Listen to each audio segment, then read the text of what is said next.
Asalaamu calaykum waraxmatullaahi tacaala minhu wabarakaatu. Soo dhawaada saaxiibayaal, kuna soo dhawaada muuqaal cusub. Barnaamijkan ayaan waxaan uga hadlaynaa qiso xanuun badan oo ka dhacday dalka Austria, gaar ahaan magaalada Amsterdam. Waxayna qisadan dhex martay gabar iyo aabaheed. Fadlan haddii aad xiisayso qisooyinka, like saar muuqaalkan si aan u soo badino muuqaalada noocan oo kale ah.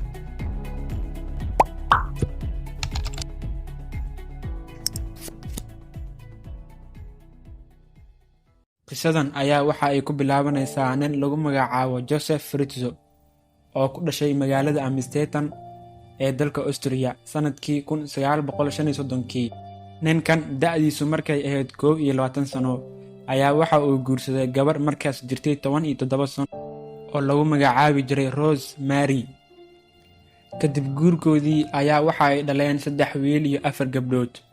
Qisadaynu ayaa waxa ay ku socotaa gabadha curudda ah oo lagu magacaabo Elizabeth. Elizabeth waxaa la dhalay 1966 waxaana dhashay isla hooyadan Rose Mary ee uu qabo Joseph Fritzl oo ma uusan ka dhalin xaas kale. Aabahan ayaa aad u jeclaa gabadhiisan Elizabeth, wuxuuna siin jiray farxad uusan carruurtiisa kale siinin. Gabadhan sidoo kale aabeed ayay aad u jeclaan jirtay, balse jaceylkaas ma noqon mid sii waara oo wuxuu isku beddelay wuxuushnimo. Elizabeth markay da'deedu ahayd 11 sano ayaa waxay hal mar ka war heshay aabeed oo si xun ugu soo duulay kuna soo xiray qol. Gabadhan maysan ogeyn inay gashay qol mugdi ah oo nolosheeda soo gebgabeyn doono. Elizabeth ayaa maalmihii ugu horreeyay ku dhawaaqaysay aabba iga fur albaabka, oo waxay u maleynaysay inuu aabaheed la kaftamayo oo uu la ciyaarayo. Aabbahan oo wuxuush ahaa ayaa go'aansaday in gabadhiisa ay qolka ugu jirto inta ka dhiman cimrigeeda. Waxa uu cunno ka siin jiray meel yar oo duleesho. Gabadhan ayaa waxa u xirmatay muddo 7 sano oo aysan arkin wax iftiin ah ama bini'aadam ah, xitaa hooyadeed iyo walaalaheed ka yaryar oo xabsigaas ayay ku jirtay. Aabbahan ayaa isagana ku farxay markuu ogaaday in gabadhiisa 7 sano ay u soo xirmatay oo ay sida ay ku noqotay 18 jir.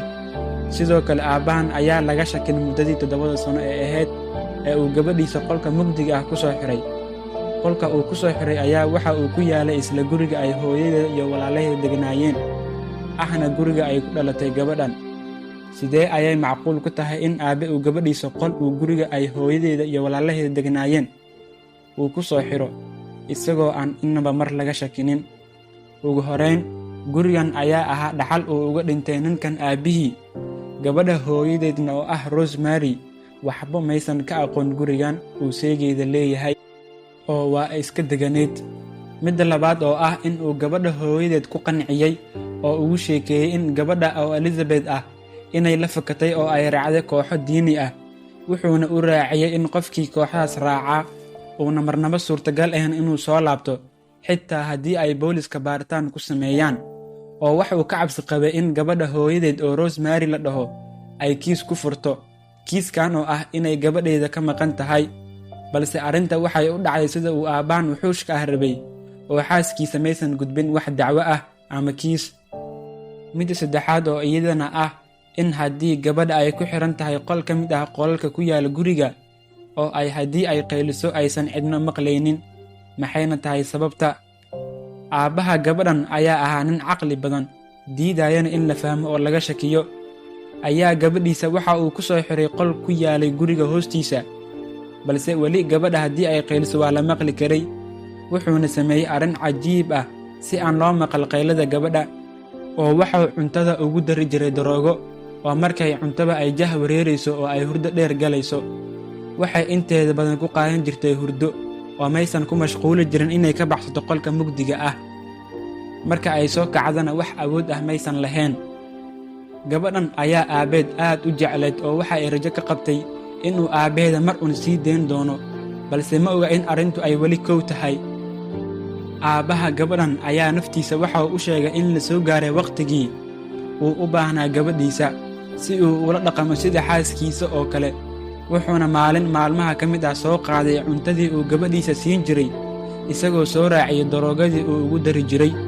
Wuxuuna si dhuumaalaysi ah ku soo aaday qolkii ay gabadha ku xirnayd, wuxuuna toos u soo abaaray albaabkii qolka ay gabadhii ku xirnayd. Sidoo kale gacanta wuxuu ku sitay qalab yar oo ay haddii ay soo weerarto uu iskaga difaaco. balse gabadhiisa maysan soo weerarin, wuxuuna ka soo samaystay wax allaa waxa uu doonay, isagoo daroogo soo siiyey soona kufsaday. sidaa ayuu yeeli jiray mar walba uu u tago gabadhiisa. si allaa sida uu yeellaba ugu dambayn gabadhani waxa ay dhashay 7 carruur ah, waxayna u dhashay isla aabbaheeda.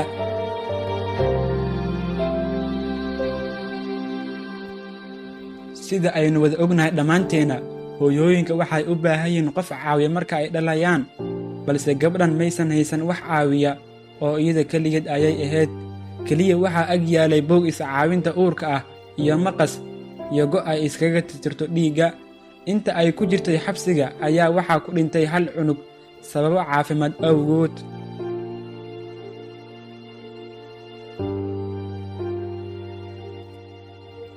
aabbaheed oo ahaa nin wuxuush ah oo manaxaanka u jaran yahay ayaa dhibaatooyinka haysta gabadhiisa aan u istaagi jirin, isaga oo keliya fiirin jiray quruxda ay leedahay gabadhiisa. gabadhan ayaa go'aansatay in ay ka baxdo qolkan mugdiga ah, balse waxa ay diidanayd in ay weerarto aabbaheeda si ay uga baxsato qolkan uu ku soo xiray yaraanteedii, kana samaystay wax allaa waxa uu rabay. balse waxay ka baqday inay carruurta kale ay raacaan waddadii walaalkood caafimaad darrada u dhintay, waxayna aabbaheed ka codsatay inuu geeyo isbitaal si carruurta ay u badbaadaan, wuuna ka aqbalay. markii isbitaalka la geeyey ayaa dhakhaatiirtii la argagaxeen gabadha iyo carruurta ay sidatay caafimaadkooda. gabadha iyo carruurteeda ayaa indhahooda ama araggooda daciif noqday qolka mugdiga ay ku jireen awgiis, waxayna ku sigteen inay aragga beelaan. odaygii ayaa lagu amray inuu gabadha iyo carruurteeda isbitaalka uu ugu tago, wuuna isaga tegey. gabadhii ayaa la waraystay oo waxaa lagu yidhi maxaa xaaladdaas saan ka dhigay, waxayna ku jawaabtay, aabbahay ayaa saan ii galay isagoo igu soo xiray qol mugdi ah markay ahayd da'deedu 11 sano. dhakhaatiirtii ayaa la yaabay waxa ay gabadha ku hadlayso, wayna rumaysan waayeen, balse gabadha ayaa ka dhaadhicisay oo waxa ay ku tiri waa runtay, isaga ayaa saan ii galay. sidaa ayay arrintu booliiska ku gaartay. aabbihii wuxuushka ahaana sida ayaa lagu soo xiray oo xabsi daa'in laga dhigay.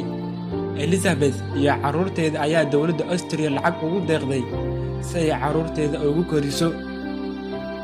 rosemary oo ah elizabeth hooyadeed ayaa ayada iyo gabadheeda kala fogaadeen, maxaa yeelay gabadheeda oo guriga ay degan tahay ku xirnayd ayay raadin weysay.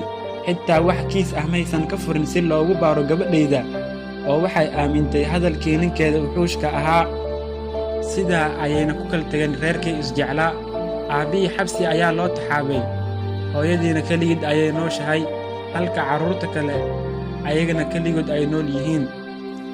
elizabeth ayaa ayadana waxay ku nooshahay dalka Austria, balse magaalada ay ku nooshay keliya waxaa yaqaana dowladda si loogu ilaaliyo hadallada warbaahinta iyo booqashada dadka kale.